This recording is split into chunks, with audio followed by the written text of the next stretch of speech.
So we go to St. Louis, and we start with the fact that this team was, for years, a farm system um, troublemaker in terms of bringing guys from the farm system up to the MLB and having major success. Was able to produce so many fantastic postseason runs. Able to go to World Series, win World Series championships, and like I said, they did it from the ground up, and that's always been something admirable about this organization. Um, this is a club that prides on developing players and developing them to mega stars. Um, and, I mean, the time of the Yadier Molinas, the Albert Pujols, the Adam Wainwrights is gone, and so they need to start uh, figuring out how do they get back on top. So we're kind of looking at what they got, what they did, and everything from there on. Their last World Series that they did have was in 2011. Their last year's record was very disappointing at 71-91 overall record. Definitely a team that is always in the postseason hunt, always has the ability of making a deep postseason run. So seeing that was very disappointing, very heartbreaking. So for the Cardinals, they all know they needed to get something done. And I mean, they did with some acquisitions. I mean, they brought back Matt Carpenter, who is definitely in the twilight of his career, but having him in there, great veteran leadership. He's done great things for the organization. He's won championships. He's won at what he's been able to do. So, I mean, that's a huge thing for him. Um, I do believe that's great. Bringing in another veteran, Brandon Crawford, whether he's starting or not, I don't believe he will be. I do believe he will be a great asset for them as well as a mentor, especially for Tommy Edman, I think. And you do have a young player in Mason Wynn. Eventually, I know they'll probably be utilizing him. They're pitching with Lance Lynn, bringing him. I think that's a pretty big signing for them as well. They also signed Kyle Gibson, Sonny Gray. Again, fantastic players to have signed for their team, especially when their huge thing that they focused on and they were struggling with was pitching. So you look at the rankings, they were 12th in home runs, so not terrible. 14th in hits, again, middle tier. 14th in batting average, but then they were 24th in ERA, 29th in strikeouts, 22nd in saves. They also were 7th in home runs allowed. Again, they need to turn that around. That's what they did with these signings. 27th in errors committed, and they were third in fielding percentage. So overall, their defense wasn't bad on the outfield and the infield. The pitching is a big question that they needed to address, and the hitting. I mean, that goes with just having guys healthy and starting guys and seeing where they're at. Definitely you look at the Cardinals. They didn't really lose anybody, so I think that's a huge thing for them. You look at the rotation.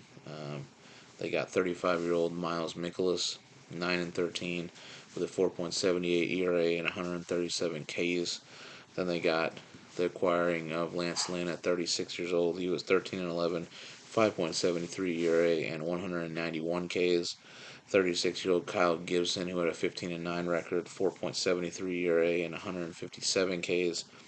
Sonny Gray at 34, he was 8-8, 2.79 ERA and 183 Ks. And Steven Matz at 32 was 4-7, 3.86 ERA and 98 Ks. You look at the pitching rotation, it is old. It is not as refreshed, but I mean they have some guys that I know that they can probably have down in the minors, and we'll see. What happens with that. But right now, they needed to get a rotation, and so veteran leadership at the rotation is really good. It's a positive thing of seeing what they're doing. And I mean, even though the ERAs are high, they did get guys from teams that were lacking on the offensive end and were giving them a lot of stress to actually pitch their way out of games. So I think that will not hurt them. I think they're just going to try it out and see how it goes. But they definitely are probably one of the oldest rotation in the league. For the bullpen, you have 26-year-old Zach Thompson, who's 66.1 innings pitched. 4.480 ERA, and a 72 Ks. Not bad. 27-year-old Jojo Romero, he was 36.2 innings pitched with a 3.68 ERA and 42 Ks. 30-year-old Kenyon Middleton with a 50.2 innings pitched, 3.38 ERA and 64 Ks. 32-year-old Giovanni Gallegos, 55 innings pitched with 4.42 ERA and 59 Ks. And 25-year-old Andre Payante, 68 innings pitched with 4.76 ERA and 43 Ks. Again, definitely a younger bullpen with some veteran guys. Again, this is something that they struggle with was the ERA. I know it's pretty high for a bullpen, but I think they can do well. Again, I think the rotation will do all right, decently. Definitely do not count out the old guys. You know, they obviously have experience. They've been there before. They've been in the league. They've been in the show for a long time, man. So you can't really doubt that team. I think the bullpen, not terrible. There's some positivity to it. Closer-wise, 29-year-old Ryan Helsley. He'll be the closer at 36.2 innings pitched with 14 out of 19 saves, 2.45 ERA, and 52 Ks. I think he's the best one out there for the closer position for this ball club. I mean, 2.45 ERA, not bad, pretty decent. So overall, I see bright spots for them this year with that pitching. Look at the starters. I think this is where the most entertaining part of the team is. So, at catcher, they're going to have Contreras at 31 years old. He had a 264 batting average with 20 home runs, 67 RBIs, and a 98.9 fielding percentage. At first, the future Hall of Famer, Silver Slugger guy, MVP type player, and Goldschmidt at 36, 268 average, 25 home runs, 80 RBIs, a 99.8 fielding percentage. Fantastic defender. Second base, they're going to have Gorman, young guy, 23 years old. He had a 236 batting average, 27 home runs, 76 RBIs, and a 98.4 fielding percentage. He's only going to get better with age. Edmund, again, 28 years old, 248, 13 home runs, 47 RBIs, and 97.7 fielding percentage. The other future Hall of Famer, the guy that was a Gold Glove winner, I'm pretty sure since he was in the beginning of, being in the league all the way until up to last year where he didn't win it for the first time ever. But again, you don't count out this guy at 32-year-old Nolan Arenado. He had a 266 average, 26 home runs, 93 RBIs, and 97.3 fielding percentage. In the outfield, left 26-year-old Newt Barr will be left field, 261 average, 14 home runs, 46 RBIs, 100% fielding percentage. Center field, Carlson at 25, a 219 average, 5 home runs, 27 RBIs, and a 98.9 fielding percentage. Right field will be Walker, the youngster, 21-year-old. He had a 276 batting average, 16 home runs, 51 RBIs, and a 97.6 fielding percentage. And the old man, Carpenter man, DH, and at 38, he had a 176 batting average, 5 home runs, 31 RBIs.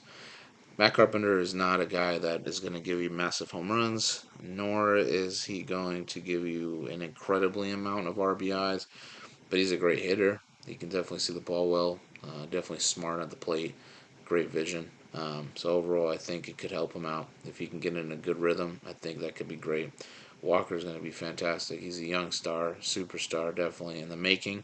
I definitely believe in his talent. And then, you got guys in this lineup, just youth, man, that they're going to get better with age. Having Arenado, Goldschmidt in there, that's going to help them out. Just overall, a really good starting point for this team. I do believe they'll win more than 71 games. It's just a matter of health and a matter of what else is going on, because this isn't just a division where there's lackluster baseball. There is some positivity in this division, and this division could be sneaky good, man. You got to see it from that, but the division actually looks like it could be sneaky good with young guys coming up and acquisitions and all that. So overall, though, St. Louis, not terrible at all.